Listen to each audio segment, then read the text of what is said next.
Hi, today we are going to read Job 21 Holy Bible NIV. Job.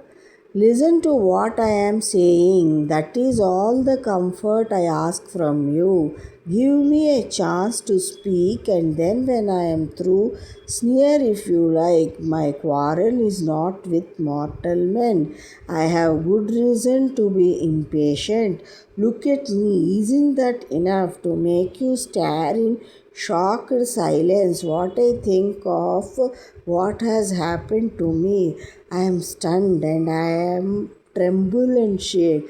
Why does God let evil men live? Let them grow old and prosper. They have children and grandchildren and live to watch them all grow up. God does not bring disaster on their homes. They never have to live in terrors as all their cattle breed and give birth without trouble. Their children run and play like lambs and dance to the music of harps and flutes. They live out their lives in peace and quietly die without suffering. The wicked tell God to leave them alone. They don't want to know His will for their lives. They think there is no need to serve God nor any advantage in praying to Him.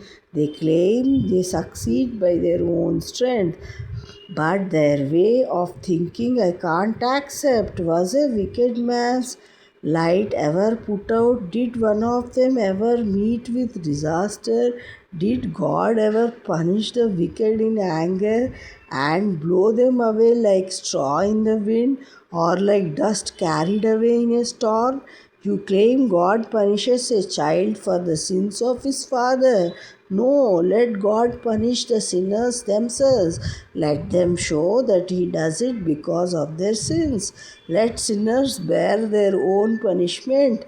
Let them feel the wrath of Almighty God. When a man's life is over, does he really care whether his children are happy? Can a man teach God who judges even those in high places? Surely men stay healthy till the day they die.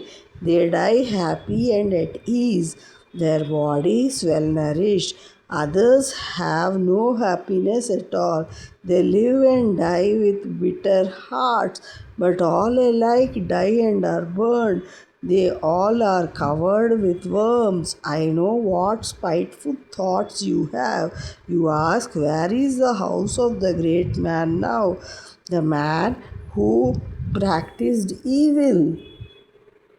Haven't you talked with people who travel? Don't you know the reports they bring back? On the day God is angry and punishes, it is the wicked man who is always spared. There is no one to accuse a wicked man or pay him back for all he has done. When he is carried to the graveyard to his well guarded tomb, thousands join the funeral procession, and even the earth lies gently on his body. And you try to comfort me with nonsense. Every answer you give is a lie. May the Lord bless Jerusalem. May the Lord bless Israel. Let there be peace in Israel. In the mighty name of Jesus Christ, we pray. Amen.